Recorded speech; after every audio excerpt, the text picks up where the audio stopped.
Hello friends, आज के इस वीडियो में हम पढ़ने वाले हैं आपकी poem the seven ages of man. The seven ages of man जिसे लिखा है जिस पोएम को लिखा है हमारे पोइट विलियम शेक्सपियर ने।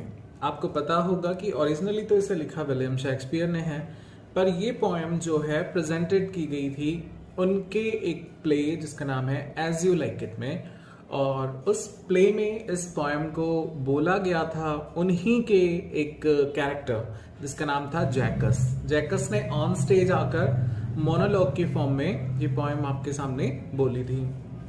The seven ages of man यानी कि इंसान की पूरी जीवन को या पूरी लाइफ को उन्होंने सेवन स्टेजेस या यूं कहें सेवन एजेस में डिस्ट्रीब्यूट किया है और डिस्क्राइब किया है। वो बताते हैं कि किस तरह से अलग अलग एजेस में एक व्यक्ति अपने सारे ही रोल्स प्ले करता है और किस किस तरह की भूमिकाएं वो यहाँ पर प्ले करता है। यही हम इस पोएम में देखने वाले हैं। All the world is a stage, ये इसकी फर्स्ट लाइन है फ्रेंड्स। तो इस लाइन के माध्यम से उन्होंने ये बताया है कि ये दुनिया एक रंगमंच है, और ये बातें तो कई बार कई कवियों ने अपने अपने लाइन्स में कही हैं, चाहे वो हिंदी के कवि हों चाहे किसी अदर लैंग्वेज के कवि हों। दुनिया ने कई बार ये बात कही है और मानी भी है कि ये दुनिया सिर्फ एक रंगमंच है।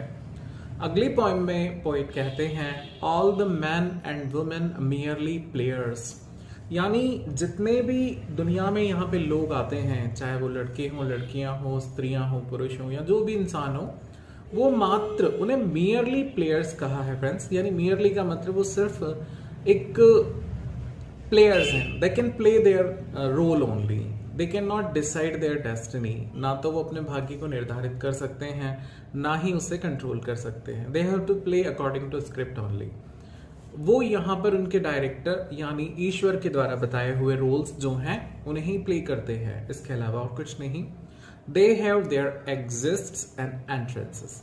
फ्रेंड्स, आपको पता होगा कि हर इंसान जन्म लेता है और मृत्यु हो जाती है, और इसे ही राइटर ने या पोइट ने एंट्रेंस और एग्जिस्ट बताया है। वो कहते हैं कि एक इंसान अपनी जिंदगी में एक बार जन्म लेता है और एक बार मर जाता है। यानी कि जब आप जन्म लेते हैं तो उसे राइटर ने बताया है आपकी एंट्री ऑन द स्टेज, और जब आपकी डेथ हो जाती है तो उसे राइटर ने बताया है आपका एग्जिस्ट फ्रॉम द स्टेज, जब आप स्टेज से चले जाते हैं। मगर उस ही टाइमिंग के दौरान आपको बहुत सारी भूमिकाएं निभानी पड़ती हैं, बट मेजरली उन रोल्स को सेवन स्टैंडर्ड्स या सेवन एजेस में डिस्ट्रीब्यूट किया है हमारे पोइट विलियम शेक्सपियर में। और देखते हैं हम कि किस किस तरह के उन्होंने इसको एजेस में डिस्क्राइब किया है। His acts being seven ages, उसकी सभी भूमिकाओं को 7 अवस्थाओं में बांटा गया है फ्रेंड्स, जिसमें से सबसे पहली जो भूमिका आती है वो आती है एक इन्फेंट चाइल्ड की भूमिका। At first the infant mewling and packing in nurse arm. आप इसे यूं समझ सकते हैं कि एक बच्चा जो जन्म लेने के बाद, जिसको अपन इन्फेंट या नवजात बच्चा कहते हैं, यही फर्स्ट एज बताई गई है मैन की। 7 एजेस में से आपको याद रखना है एट फर्स्ट, सबसे पहले जब आप एक नवजात बच्चे के रूप में होते हैं तो आप क्या करते हैं? Mewling and packing. म्यूलिंग मतलब होता है फ्रेंड्स रोते रहना, जिस तरह से बच्चे हर वक्त लगभग रोते ही रहते हैं। पकिंग, कभी कभी उल्टियां करते हैं। In the nurse arm, nurse के मतलब है यहाँ पे उसका पालन पोषण करने वाले से। तो नर्स कौन है फ्रेंड्स? नर्स हैं, उसकी मॉम हो सकती हैं, उसकी नैनी हो सकती हैं, या कोई भी ऐसी औरत जो उसका पालन पोषण कर रही हैं, उन्हें नर्स कहा गया है। तो एक बच्चा जो कि हमेशा रोता रहता है या उल्टियां करता रहता है, नर्स की बाहों में, और इस तरह से उसकी फर्स्ट जो एज है वो पास ऑन होती है। देन उसके बाद जो बारी आती है फ्रेंड्स वो है सेकेंड एज, जिसको कहा गया है विनिंग स्कूल बॉय, यानी एक ऐसा लड़का जिसकी स्कूल जाने की इच्छा बिल्कुल नहीं है। ये तो सबके साथ होता है फ्रेंड्स, बचपन में जब हम छोटे होते हैं तो हमारी स्कूल जाने की बिल्कुल इच्छा नहीं होती। इस इमेज को शो करने के लिए जो डिस्क्रिप्शन पॉइंट ने दिया है, अ school boy with his satchel, जो अपने बैग को लेकर वहां से जा रहा है। Satchel means school bag. तो एक बच्चा, छोटा सा बच्चा है जिसकी बिल्कुल इच्छा नहीं है स्कूल जाने की, लेकिन फिर भी वो ना चाहते हुए भी अपने बैग को ऐसे टांग कर और सुबह सुबह स्कूल जा रहा है। आपको पता है फ्रेंड्स कि इस एज में भले उसकी इच्छा हो ना हो, लेकिन स्कूल जाते हुए फिर भी उसका चेहरा चमक रहा है। ये चमक इसलिए है उसके चेहरे पर क्योंकि वो बच्चा अभी भी दुनियादारी से, वर्ल्डलीनेस से अनजान है। अभी उसके अंदर प्राइड एंड जीलियसी और एरोगेंस और ऐसी कोई फीलिंग, सेल्फिशनेस उसके अंदर नहीं है। और जब तक ये फीलिंग्स उसके अंदर नहीं है, उसके चेहरे पर चमक वैसी ही बनी रहने वाली है। इस एज को कहा गया है school boy, winning school boy. और चूंकि वो एकदम धीरे धीरे जा रहा है, तो उसकी जो स्पीड है, उसकी जाने की स्पीड को भी कवि ने सिमिली, एक फिगर ऑफ स्पीच है सिमिली, उसके माध्यम से यहाँ पर एक्सप्लेन किया है। उन्होंने कहा है क्रीपिंग, वो धीरे धीरे रगड़ रगड़ के जैसे बढ़ रहा है, जैसे घोंगा। एन इंसेक्ट, एक कीट होता है दोस्त, उसकी तरह वो जैसे आगे बढ़ रहा हो। अनविलिंगली टू स्कूल, उसकी इच्छा ही नहीं है स्कूल जाने की। देन उसके बाद बारी आती है थर्ड स्टेज की, जिसे हम देखेंगे। देन द लवर, जो प्रेमी यानी टीन एज हम इसे समझ सकते हैं यहाँ पर तीसरी भूमिका में। इस एज में एक लवर क्या करता है फ्रेंड्स, साइंग लाइक फर्नेस, वो ऐसे आहें भर रहा है अपनी लवर की याद में जैसे तो कोई भट्टी धधक रही हो। एक भट्टी आप सब जानते हैं जो लोहा या किसी भी और अन्य धातु को पिघलाने के काम आती है। यहाँ पर जो प्रेमी है वो अपनी धधकती आग या अपने प्यार से अपनी प्रेमिका के दिल को पिघलाने की कोशिश कर रहा है। कभी कभी उसके साथ ऐसा होता है कि विद अ वॉयफुल बैलेड, कभी वो अपनी प्रेमिका को मनाने के लिए सैड सॉन्ग्स गा देता है। Ballad means a kind of song and woeful means sad songs. और कभी जो उसे अपने प्रेमिका की तारीफ करनी पड़ती है। इस एज से आप सब भी गुजरे होंगे friends. Made to his mistress eyebrow, कभी अपनी प्रेमिका की आईब्रोज की तारीफ करता है तो कभी दुख भरे गीत गाने लग जाता है। और इस तरह से मनुष्य की आती है फोर्थ स्टेज या फोर्थ एज, जिसे कहा गया है सोल्जर एज। ये ऐसी एज है फ्रेंड्स फुल ऑफ स्ट्रेंज ऑथ्स, जहां पे इंसान को अपनी रिस्पॉन्सिबिलिटीज का एहसास हो जाता है। यहाँ पर वो बड़ी बड़ी कस्में लेने लगता है और उन कस्मों को निभाने के चक्कर में इतना केयरलेस हो जाता है कि वो अपनी पर्सनल केयर पर भी ध्यान नहीं दे पाता।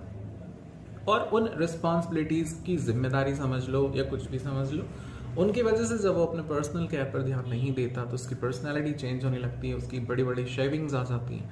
यहाँ पर पोइट ने ब्यूटीफुली उस व्यक्ति की शेविंग की तुलना जो की है कि उसके इतने बड़े बड़े बाल हो गए, जैसे लेपर्ड होता है। लेपर्ड जो पावरफुल भी है, एक्टिव भी है, मगर वो अपनी पर्सनल ग्रूमिंग नहीं कर पा रहा बिकॉज ऑफ हिज रिस्पॉन्सिबिलिटीज। तो यहाँ पर जो इंसान है अपनी फोर्थ स्टेज में, इसीलिए उसे सोल्जर कहा गया है। और यही वो स्टेज है फ्रेंड्स जहां उसके अंदर बहुत सारे इमोशनल चेंजेस आते हैं। इसी एज में सबसे ज्यादा इंसान जो है वो दुनियादारी, वर्ल्डलीनेस के बारे में अवेयर होता है। और इसी वजह से उसके अंदर जीलियसी, प्राइड और सेल्फिशनेस जनरेट हो जाती है और ये सारी चीजें बहुत ज्यादा मात्रा में बढ़ जाती है। इसकी वजह से वो बंदा सडन क्विक क्वारल्स में पड़ जाता है, अनायास ही, अचानक ही कभी भी लड़ने लग जाता है एक दूसरे से। और यहाँ पर उसकी हालत ये है फ्रेंड्स कि वो अपने सम्मान के लिए, अपनी सोसाइटी, अपनी रिस्पॉन्सिबिलिटी, अपने देश के सम्मान के लिए फटाफट से लड़ने भी तैयार हो जाता है। इसे कवि ने कहा है बबल रेपुटेशन की तलाश में हो। बबल रेपुटेशन का मतलब वो एक ऐसी चाह है जो एक बुलबुले के समान है कि जीवन में ये जो सारा सम्मान है, मान सम्मान, पैसा, धन दौलत, ये सब एक बुलबुले के समान है जिसका कोई ज्यादा वक्त तक रहने वाला अस्तित्व नहीं है, पल भर में ये लुप्त हो जाते हैं। मगर फिर भी वो इन सबको पाना चाहता है, even in the cannons mouth. Cannons mouth का मतलब है कि अगर आप उसके सामने मौत को भी ले आओगे तब भी वो अपनी रिस्पॉन्सिबिलिटीज को पूरा करने के लिए, मौत का सामना तक करने के लिए तैयार हो जाता है। उसके बाद बारी आती है पांचवी अवस्था की, जिसे पोइट ने जस्टिस कहा है। जस्टिस यानी कि थोड़ा सा मैच्योरिटी वाली age. In fair round belly with good capon lined with eyes severe, यानी एक ऐसी अवस्था जब इंसान थोड़ा सा मैच्योर हो जाता है या यूं कहें कि एक्सपीरियंस्ड हो जाता है। इस एज में इंसान का जो ड्रेसअप है वो भी थोड़ा चेंज हो जाता है। फेयर अराउंड बेली इसलिए कहा गया है कि हो सकता है कि वो एज, जिस एज में है व्यक्ति, वो इनएक्टिव होने की वजह से फिजिकली थोड़ा लूज हो जाता है या उसका पेट थोड़ा बढ़ जाता है और जिस तरह के कपड़े वो पहनता है ढीले ढाले, तो ऐसा लगता है जैसे मुर्गी की टांग जैसे कपड़े उसने, ढीले पजामे वगैरह उसने पहने हुए हों। विद आईज सेवेयर, आंखों का जो लुक होता है उसका वो थोड़ा गंभीर हो जाता है, हर चीज को थोड़ा गंभीरता से देखता है। And beard of formal cut, और अपनी दाढ़ी को भी थोड़ा फॉर्मल रखता है क्योंकि यहाँ उसके पास टाइम की अवेलेबिलिटी भी ज़्यादा हो जाती है। ये यूँ समझ लें कि वो अपने आप को एक परफेक्ट एग्जाम्पल के रूप में भी प्रेजेंट करना चाहता है, क्योंकि अब उसके पास बहुत सारे अपने जनरेशन्स आने वाली हैं, उसके किड्स हैं या उसके और भी जो रिलेटिव्स हैं, उन सबके सामने वो अपना एक एग्जाम्पल सेट करना चाहता है। इस एज में वो फुल ऑफ वाइज सोज, यानी कि बुद्धिमानी से भरी बहुत सारी बातें करता है। अगर अपनी कोई बात रखनी भी हो उसको तो काफ़ी सारे मॉडर्न इंस्टेंसेस यानी आधुनिक उदाहरण देता है जो कंटेम्प्रेरी या इस समय या उसके समय पर चल रहे बातों को वो रखता है अपनी किसी भी बात को प्रूव करने के लिए। और इस तरह से सो ही प्लेज हिज पार्ट, वो अपनी 5वीं भूमिका का भी निर्वहन कर देता है। फ्रेंड्स, अब बारी आती है 6th एज की। 6th एज शिफ्ट्स, जैसे जैसे छठी उम्र आती है तो यहाँ पर वो फिजिकली और ज्यादा वीकर होता जा रहा है, इनटू द लीन। अब उसकी फिजिकलिटी की वजह से वो थोड़ा पतला हो जाता है। स्लीपर यानी कि वो ढीले ढाले स्लीपर्स पहनता है। पैंटालून, ढीले कपड़े हैं उसके। विद स्पेक्टेकल, आंखों पे चश्मा आ गया, लेकिन चश्मा अब उसकी एज की वजह से उसके चेहरे का जो शेप है वो बिगड़ चुका है या यूं कहें पतला हो चुका है, तो उसका चश्मा अब ठहरता ही नहीं है, वो चश्मा बार बार आकर उसकी नाक पर रुकने लग जाता है। पाउच ऑन साइड, उसके गालों पर गड्ढे पड़ चुके हैं। अब जो उसकी पाउच ऑन साइड का हम यहाँ पे एक और मतलब भी निकाल सकते हैं फ्रेंड्स, कि जैसे मान लो कि उसके पास हमेशा एक थैला होता है जो कह सकते हैं कि अपनी जिम्मेदारियों को निभाता है, जैसे बाजार जाना वगैरह, कुछ भी करना है वहां से सामान लाना। या हो सकता है कि उसका ये पाउच जो है वो ऐसा हो जिसमें कहानियां भरी हुई हो, उसकी जवानी की यादों की, उसके बचपन की यादों की, जिन्हें सुनाने के लिए वो हमेशा तैयार रहता हो। यूथफुल हॉज वेल सेव्ड, उसने अपनी जवानी की कहानियों को खूब सजा के और संवार कर रखा हो। अ वर्ल्ड टू वाइट, वो उन यादों को इसलिए संभाल के रखता है ताकि आने वाले लोगों को सुना सके। उसे लगता है अ वर्ल्ड टू वाइट, क्योंकि वो कमजोर हो चुका है शारीरिक और मानसिक दोनों ही रूप से। उसे लगता है कि दुनिया बहुत बड़ी है और अब वो आगे नहीं जा सकता। फॉर हिज श्रंक शैंक, उसके पैर जो हैं वो बहुत पतले हो चुके हैं, यूं कहो कि वो अपने आप को कमजोर समझने लगा है। उसे लगता है कि अब वो कुछ नहीं कर सकता। ये एक ऐसी एज है जहां पर वो अपनी बिग मैनली वॉइस, कभी जवानी में मजबूत और प्रबल रही उसकी आवाज, जो कि अब वापस से ट्राइबल हो चुकी है, यानी टर्निंग अगेन ट्राइबल।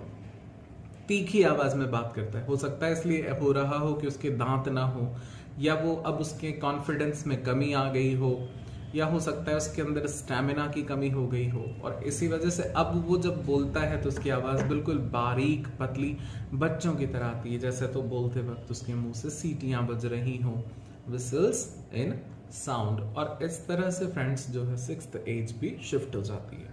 और सबसे लास्ट जो स्टेज बताई गई है फ्रेंड वो है ओल्ड एज, जिसे हम सेकंड चाइल्डनेस का नाम भी देते हैं। Last scene of all that ends this strange eventful history, सबसे अंत में आता है इस जिंदगी का ये जो अजीब सी और सभी प्रकार की घटनाओं से भरी हुई ऐतिहासिक जिंदगी थी, उसका एंड होता है जिसे कहा गया है इज अ सेकेंड चाइल्डनेस, एक दूसरा बचपन। फ्रेंड्स, इसे बचपन इसलिए कहा गया क्योंकि यहाँ पर जो इंसान की अवस्था हो जाती है वो बिल्कुल वैसी ही हो जाती है। एंड मियर ऑब्लिवियन, बस यादें ही यादें बचती है। सेंस टीथ, न दांत रहते हैं। सेंस आईज, न आंखों में देखने की क्षमता रहती है। सेंस टेस्ट, जहाँ वो स्वाद को भूल जाता है। सेंस एवरीथिंग, हर चीज को भूल जाता है। उसे अपनी हर यहाँ तक कि दिन भर की जो साधारण सी क्रियाएं हैं, नहाना धोना खाना पीना, इन चीजों के लिए भी दूसरों पर निर्भर करना पड़ता है। जिस तरह से एक बच्चा अपने बचपन में अपनी देखभाल खुद नहीं कर सकता, वैसे बुढ़ापे में भी एक बुजुर्ग अपनी देखभाल खुद नहीं कर सकता। इन चीजों के लिए वो दूसरों पर निर्भर है। इसीलिए इस लाइफ की जो तुलना है वो बचपन से की गई है। यहाँ इस अवस्था में आने के बाद भी व्यक्ति हर चीज से दूर चला जाता है, उसकी याददाश्त से, उसकी बातों से, उसके स्वार्थ से, उसकी दुनियादारी से, हर चीज से वो सिर्फ बच्चों जैसी हरकतें करने लगता है। इसलिए इस स्टेज को कहा गया है सेकंड चाइल्डनेस। फ्रेंड्स, मैंने आपको जो बताया मुझे उम्मीद है आपको अच्छा लगा। Please like, share and subscribe our channel and thank you for watching this.